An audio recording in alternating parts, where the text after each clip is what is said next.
It's time for the final video of this first week, and it's now time to start defending ourselves with parries. We're going to look at the four main parries for the four main lines of attack. Now, we've already mentioned that you have high lines of attack and low lines of attack. You also have inside lines of attack and outside lines of attack. So we've been attacking the two shoulders and the two hips. Well, one of those shoulders is the outside shoulder, and one of those shoulders is the inside shoulder. And the way that you tell depends on which hand you are holding your sword in. Now, I'm right-handed here, holding my sword in my right hand. This is my dominant hand. And therefore, my hand here is kind of dividing my body into two planes. Okay, it's right here on my right side, and it is protecting everything to its left here, which includes the vast majority of my body. All of my internal organs are here on the left side of the blade, and therefore I'm going to call this the inside. So everything over here on my left side, those are my inside lines of attack that are being protected by my sword. Now everything on the other side, those are the outside parts of my body. And so the lines of attack on my right side, those are my outside lines of attack. So my right shoulder here is my high outside line. My left shoulder here is my high inside line. My right hip is my low outside line, and my left hip is my low inside line. And of course, all that changes if I switch sword hands. Now I have changed, and my left side is now my outside, and my right side is now my inside. And as we do this, you'll learn parry numbers, and they also change with the sword. So left hand is going to be a mirror image of right hand. Everything is going to be exactly reversed. Exact same techniques, the numbers are just mirrored. Okay, so outside, inside. Outside, inside. Okay, so let's take a look at these parries. Let's start left foot forward, taking a look at our high outside line of attack. So that's our right shoulder if you are holding your sword in your right hand. It's your left shoulder if you're holding your sword in your left hand. If you're holding the sword in the left hand, feel free to stand right foot forward instead as well. Here is the parry to my high outside line. It looks like this. Here's what it looks like from another angle. There. Here's what it looks like left-handed. There. And from another angle. There. I'll even do it with my back to the camera so that you can try and mimic yourself without having to mirror it. So here it is, right hand. This is my high outside line. Now let's take a look at a few things that are going on. First of all, let's start with the feet and notice that I am weight shifted back. I'm always going to be weight shifting back on parries. I don't weight shift forward to parry. I weight shift forward to attack. I weight shift back to parry, right here. Now, the part of the sword that does the parrying is the fort, specifically the true edge of the fort. So all I need to do is I need to point that true edge out, and I need to just move the true edge just far enough outside of my body that it protects my right shoulder from being hit, so that a blade can't sneak around. So I don't hold it in here. This clearly does not protect anything over here. I hold it out here. Now, I don't pull it all the way back. I don't pull it back here. I also don't extend it all the way out here. I just allow it to float basically in front of my hip, like this. Now, I've been noticing some of my students have been putting themselves in these weird positions because they're so tense. Okay, they'll do things like they'll stick out their elbows like this. Don't do that. Your elbow will just get cut off. Allow your elbow to relax and get tucked in. Or they'll stick their shoulders up like this. Relax, relax. Bring the sword down. Just let it float out here in front of your hip. They'll also do weird things like they'll tuck their tailbone underneath them and slouch down like this in weird shapes. Don't do that. Don't do that. Tuck that tailbone out. Don't stick your butt out. We're not parrying here. Upper body is straight up, and the sword's just floating out here. Okay, now once again, we're parrying with the fort. We are not parrying with the foible. So I don't want to see anybody parrying like this. This is not a parry. If I do this, my sword is pointed all the way out there, very, very far offline. I'm now wide open. I want to keep my tip of the blade pointed towards my partner so that my blade can be threatening at a moment's notice. So keep that blade threatening. I like to bring the tip all the way in so that it floats above my head and above my partner's head, just like that. It's the fort out here that does the parry. Now also notice that my hand is shaped like this. Now, we need to talk about hand positions. Palm down is called pronation. My hand is pronated right now. You can remember this because it is as if you are like a professional basketball player dribbling a ball. If you turn your hand palm up, this is called supination. My hand is supinated. You can remember it because it is as if you are holding a hot bowl of soup. Pronated, supinated. When you parry like this, my hand is pronated. I can look at the back of my palm. And that means the true edge of the blade is pointing out. I do not parry like this. Now let me show you what that looks like with the single sword. I do not want to see you parrying like this. I want to see you parrying like this. But now remember, it's not just the sword, it's the wrist that is important. When I often try and correct students, they hold on to the sword, and they parry like this, and then I turn the blade, and they just let go of it and just allow me to turn the blade. And then they're holding their sword wrong. Don't do that. Instead, turn your wrist. Don't just turn the sword. Turn the entire wrist so that the true edge of the blade, and you can tell it's the true edge because the knuckle guard is in line, is pointing out and away from your body. So parry, boom, pointing out. Same thing here. I need to turn the wrist so that the true edge is pointing out. Okay, last thing that I want you to notice is that the sword is angled slightly forward. It is not straight up and down. It's definitely not pointed back. It is angled forward towards my partner.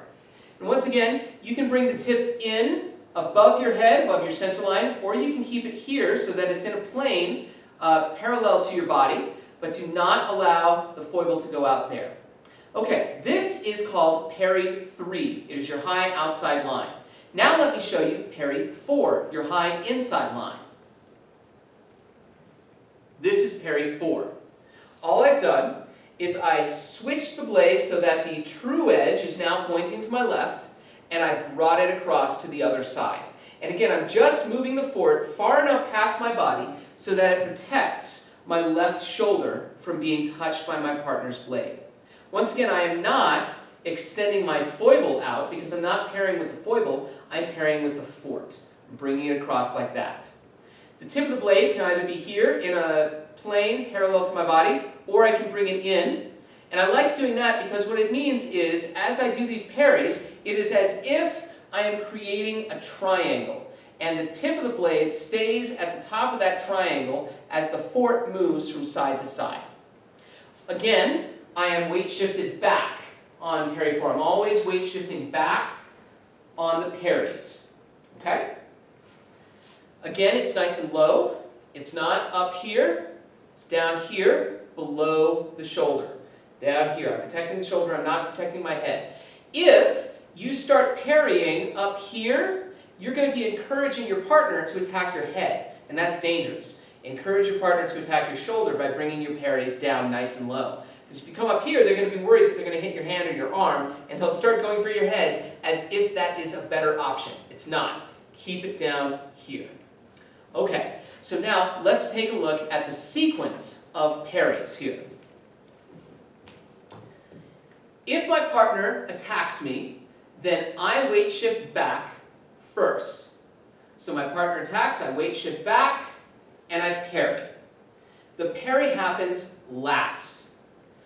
Always wait as long as you can to parry. If you parry and then weight shift back, you have closed off the line of attack. At that point, there's no reason for your partner to commit to the attack. It doesn't make sense. Why would they attack into a closed line? So it confuses the story, and in a real fight, it would make your opponent want to change to a different line of attack because you're showing them it's already closed. Not only that, but if you wait as long as possible to do the parry, then you're going to heighten the attention and the excitement for the audience. I have a wonderful stage combat teacher that likes to call it an "Oh, Shakespeare" moment, because it's really dangerous looking if you can wait that last moment. Oh no, oh no, oh no, oh no, no. Ha! I got it at the last second. It also could be used as a way to lure your partner into overcommitting to an attack, making them think until the last minute that they're going to be successful, and then you catch them unawares, and now you can return the fight in the other direction. All of these are excellent reasons why you should always parry last.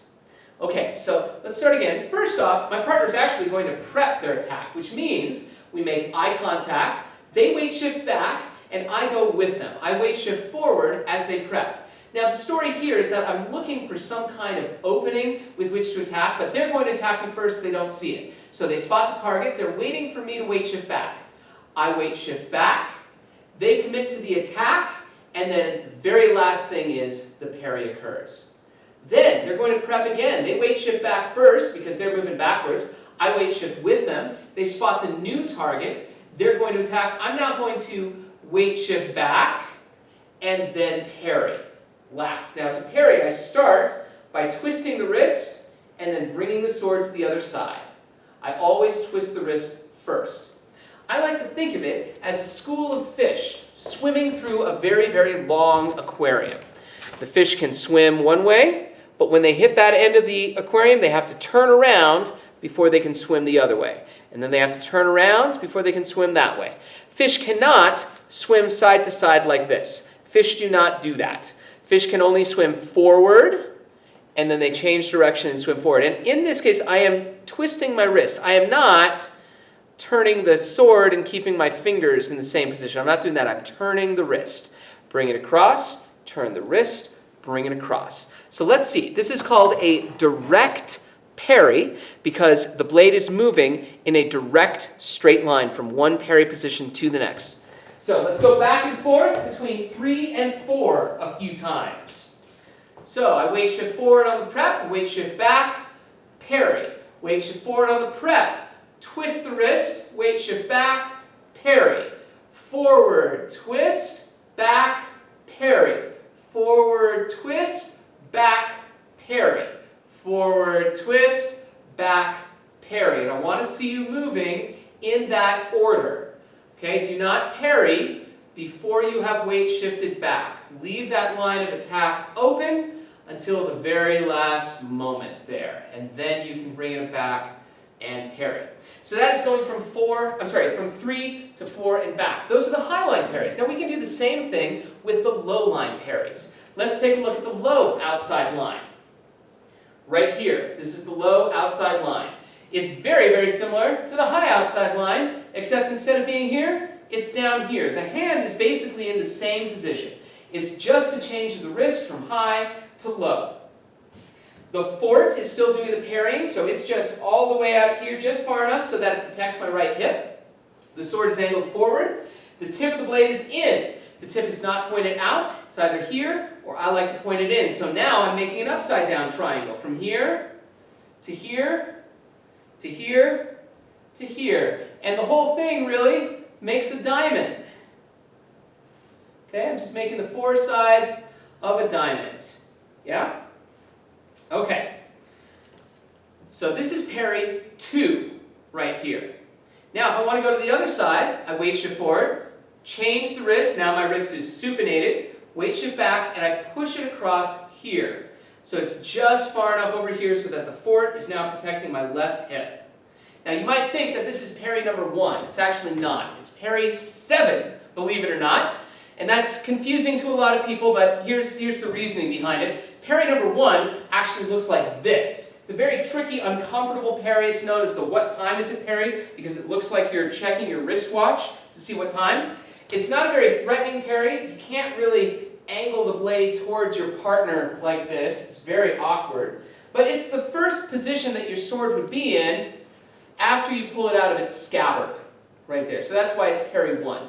And then from here we go 2, 3, 4, and then we go to a bunch of other parries, and then we finally come back here to parry 7. Parry 7 is also known as the golf swing parry because that's what it feels like you're doing. It's a much more comfortable parry than parry 1, and therefore it's much more common than parry 1. We're not going to be using 1 very often. We're going to be using 7 quite a bit, and that's why we're going to do 7 instead of 1.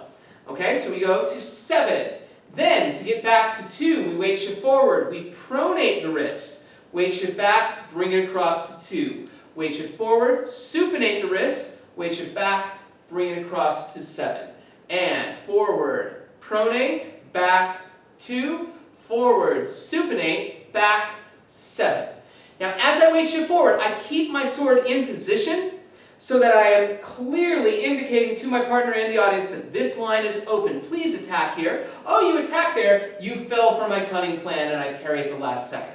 Now here's one last thing. If you don't rotate the blade first, you run the risk of being parried or catching the parry on the flat of the blade. You don't want to do that. Let me show you what I mean. If I parry here, I'm parrying with the edge. If I twist the blade like this, now I'm parrying with the flat of the blade if I accidentally catch their blade too soon. So I need to twist it first and then bring it across, and then I will always catch their blade on the edge of my blade. Okay, those are direct parries. So what I would like to see you do is film yourself parrying from 3 to 4, back to 3, back to 4 a few times with weight shifts, and then do the same thing with the low line parries from 2 to 7 and back several times with weight shifts. And that's it for this week. Next week, we'll do something a little more complex with indirect parries, where we don't just switch from side to side, but we also switch from top to bottom.